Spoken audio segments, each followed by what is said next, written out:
At the dungeon entrance, the idiot guard finally realizes that something might be off about this place since monsters are spawning all over the place. So he runs back to town as fast as he can to warn them. Everyone was already on high alert in case something like this happened, but now that they have confirmation that the stampede is on its way, the guild master is really worried.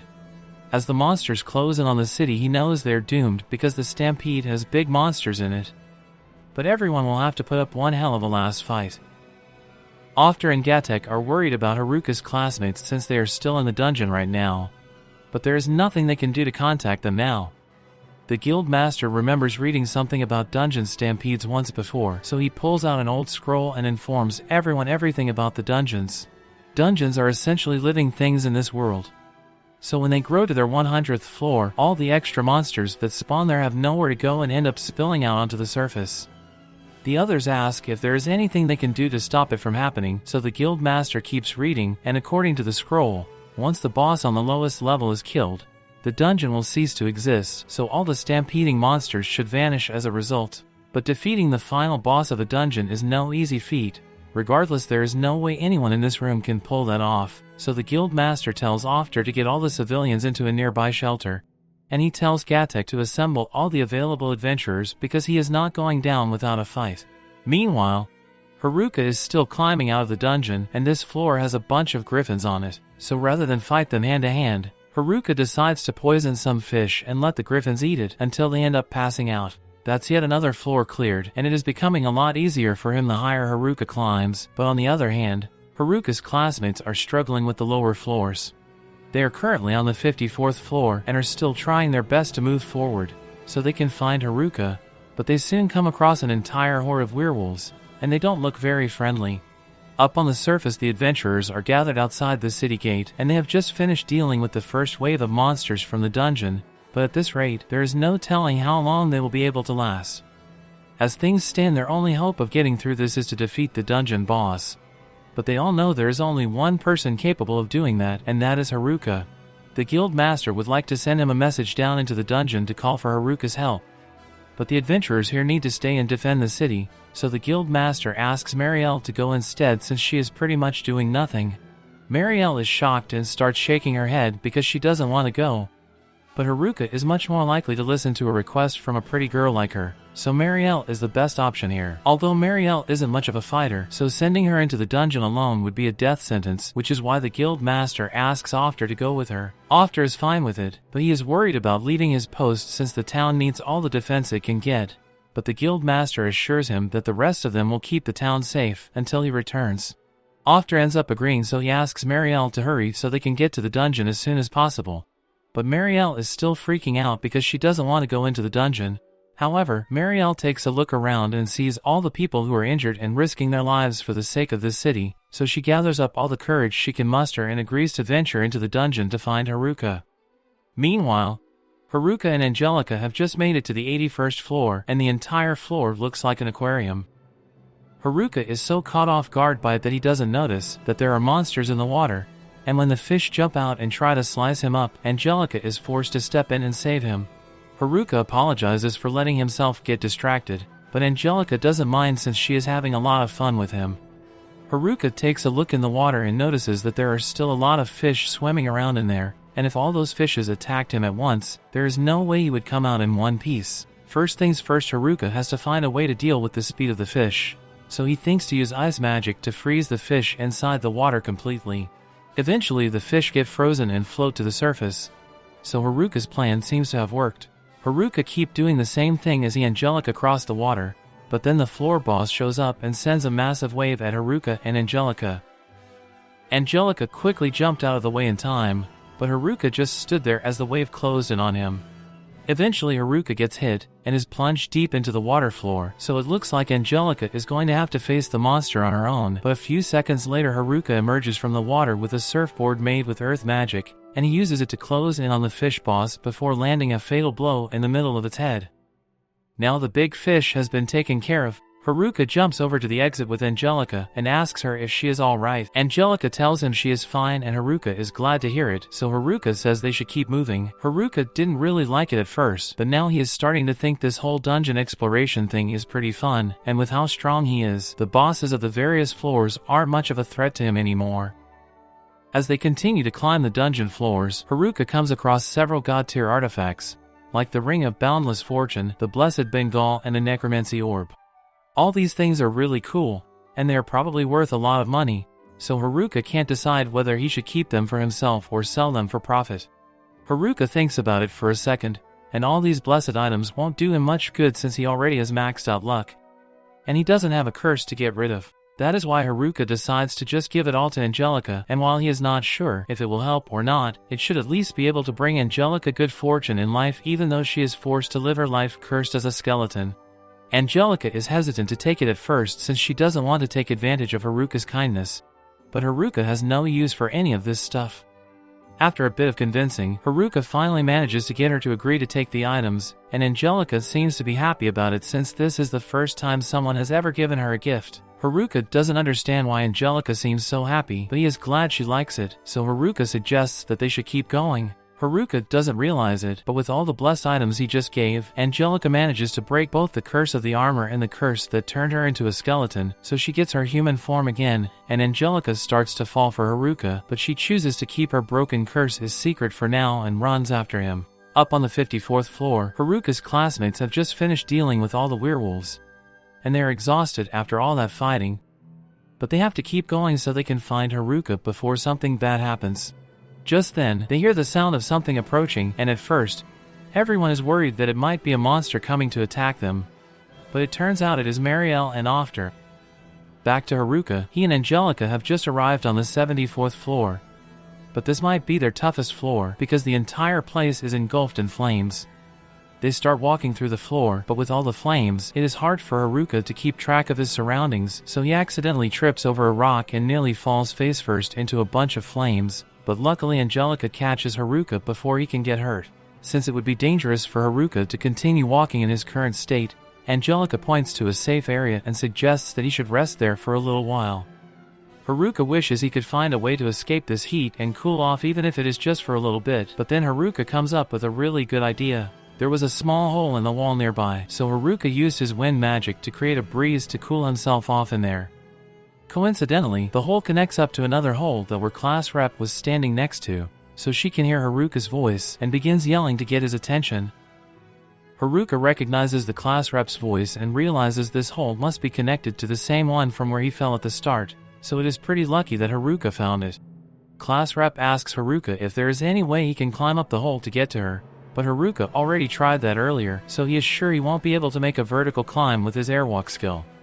Haruka asked if class rep happened to have a rope she could throw down for him to use, but none of them had it. Haruka asks class rep what floor she is on right now, and when class rep tells him she is on the 54th floor, Haruka realizes he is not that far from her since Haruka is on the 74th floor, so if Haruka hurries, he should be able to make it up there in no time. Haruka is about to get up and leave, but class rep calls him back because there is something else she needs to tell him. Class rep informs Haruka that the city is being overrun with monsters, and it won't last much longer unless they stop the stampede. While Marielle and After were on their way here, they saw the second wave of the stampede heading for the city. While the city has been holding out till now, if a third wave hits, there is no way it will survive. They tell Haruka that the only way to stop the stampede is to defeat the dungeon boss, but as soon as she mentions the dungeon boss, Haruka realizes they are referring to Angelica. Haruka tells class rep and the others that he already defeated the dungeon boss, and they are all amazed that he managed to do something like that, but if that is the case, then the stampede should have ended on its own. After asks Haruka if he is sure he finished the boss because unless Haruka kills it, the stampede won't be stopped. This is a serious dilemma for Haruka since if he doesn't kill Angelica, the town will most likely end up destroyed, but is Haruka really willing to sacrifice her for the greater good? When Haruka first encountered Angelica, he was perfectly fine with the idea of killing her, but now Haruka knows that Angelica was held hostage by the darkness of the dungeon for countless years. He can't bring himself to kill her. Haruka tells them that he didn't kill the boss nor does he intend to. Haruka knows it may seem selfish, but he wants to find a way to save both Angelica and the town. Haruka says he might know a good way way to save everyone from the stampede, but Haruka is going to need Angelica's help for the plan to work. Class Rep has no idea what Haruka is planning, but if Haruka really believes he can make it work, then Class Rep is going to put her faith in him. Haruka may be a little reckless at times, but when it matters the most, Haruka always manages to pull through and keep everyone safe, so Class Rep is sure everything will be alright in the end. Haruka thanks her for having such confidence in him, and Haruka swears that no matter what, he will save everyone in town and free Angelica from this dungeon. The second wave of monsters is closing on Omui, and the adventurers gathered outside the city walls are doing their best to keep the monsters out. With the forces they have available right now, it will be very difficult to hold them off, but the guild master tells everyone to fight with everything they have got because they have to protect their home. Meanwhile, down in the dungeon, Haruka needs to hurry and get out of the dungeon before the city is destroyed, so he asks Angelica if they can go a little faster. Angelica doesn't mind, so the two start quickly running to clear the remaining floors. They soon arrived on the 73rd floor and they face two lizard men, but without stopping, Haruka recalls that reptiles are weak to cold, so he casts some ice magic to freeze them in place and asks Angelica to smash them to pieces. The next floor has a bunch of scorpions inside, but Haruka just uses a bunch of smoke to disorient them so Angelica can land a finishing blow. The following floor has a giant hellhound as his boss, and Haruka doesn't really have any convenient magic to deal with it, so instead he throws a stink bomb straight into the hellhound's nose, which serves as enough distraction for Angelica to take it out. After the hellhound is taken care of, Haruka takes a moment to organize all the loot they have been gathering so far, and he thinks it might be a good idea just to combine everything together since it might help them get through the dungeon quicker. Although Haruka is a little disappointed that he still hasn't found the Fairman ring he came down here for in the first place, Haruka notices that Angelica looks a bit concerned by what he is doing, so Haruka tells her there is something he wants to try when they get back to town, but that is not what she is concerned about. Angelica thinks Haruka might be pushing himself a little too hard, so she wants him to rest a little. But while Haruka does feel exhausted, he can't afford to rest right now. Then the two head up to the 69th floor, and this floor seems to be a forest, but there is no sign of the boss yet. Just then, an owl resting on a nearby branch, so Haruka praises it, and it says the owl is the boss of this floor. It is called a mesmer owl, so it probably has some sort of sleep ability, but before Haruka can take any action to prepare for its ability, the owl's eyes begin to glow, and it attempts to inflict the sleep effect on Haruka. Haruka's general health skills would normally negate all status effects inflicted on him, but it turns out that because Haruka was already pushing himself so hard, he was too tired for his skill to activate, so Haruka fell asleep almost instantly. A little while later, Haruka wakes up and finds Angelica carrying him on her back. While Haruka was asleep, Angelica took out the owl boss and picked him up so they could keep going, but even though Haruka was awake now, Angelica told him he should rest a little while she carried him. Meanwhile, Haruka's classmates were trying to clear a few extra floors so they could get to Haruka sooner. But then they ran into this level 100 Sphinx boss, and they were severely outmatched by it. None of their attacks do significant damage, and whatever minor damage they inflict is instantly healed. Ofter tells them that attacking this thing is pointless because he has read about it before, and Dungeon Sphinx can only be defeated by solving a puzzle. It is also immune to all kinds of attacks, making it pretty much immortal, so unless one of them is smart enough to figure out what the puzzle is, they are doomed. Haruka and Angelica have just made it to floor 59, since Angelica has been carrying him most of the way up. Haruka feels refreshed right now, but all of a sudden, his perception skill alerts him to something happening on the upper floor. Haruka knows it can't be good, so he rushes up as quickly as possible. Up on the 57th floor, Haruka's classmates are on the verge of giving up because there is no way for them to defeat this thing. All their magical and physical attacks are useless against it, and they don't even know what puzzle they would have to solve to beat it, so it's hopeless. While despairing over their current situation, Class Rep loses track of the boss, and by the time she realizes what's happening, it's about to stomp on her. Luckily, before Class Rep could be hurt, Haruka shows up, and he has already appraised the boss, so Haruka knows all about its immunity to attack damage.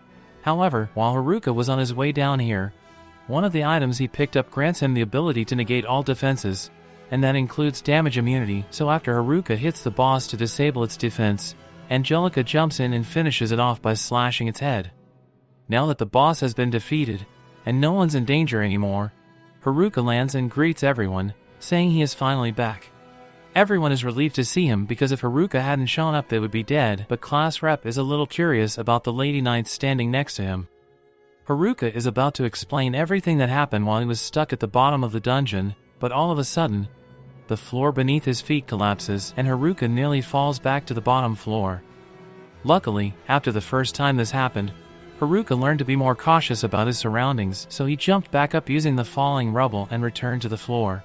Haruka tells the others that there is no need to worry because he is not going to fall for the same trap twice, but it happens a third time and Haruka isn't prepared for it. So he really is going to fall this time. However, class rep refuses to let that happen, so she jumps after Haruka to catch him before he falls. Class rep has also learned from her previous failure, so this time she doesn't miss Haruka's hand and manages to pull him up in time. Everyone is relieved that Haruka didn't fall all the way down into the labyrinth again, but they don't have much time to celebrate because the next wave of the stampede is already on its way, and it's absolutely massive compared to the previous ones. If a wave of this size makes it to Omui, then the city cannot survive. Class rep turns to Haruka and asks him if he has a plan to stop all these monsters. So Haruka confirms that he knows a way to stop the monsters and says Angelica is the key. However, they don't have enough time for Haruka to explain the entire plan, so After tells everyone to head for the teleportation gate to get back to Omui as soon as possible. While they are running for the gate, class rep asks Haruka how he defeated all those powerful monsters and made it up here. Haruka tells her he probably couldn't have made it out through normal means, but with a little luck and ingenuity, even someone like him can make it out alive. Eventually the group makes it back to Omui and finds Gatek and the guild master sitting on the hill outside the city.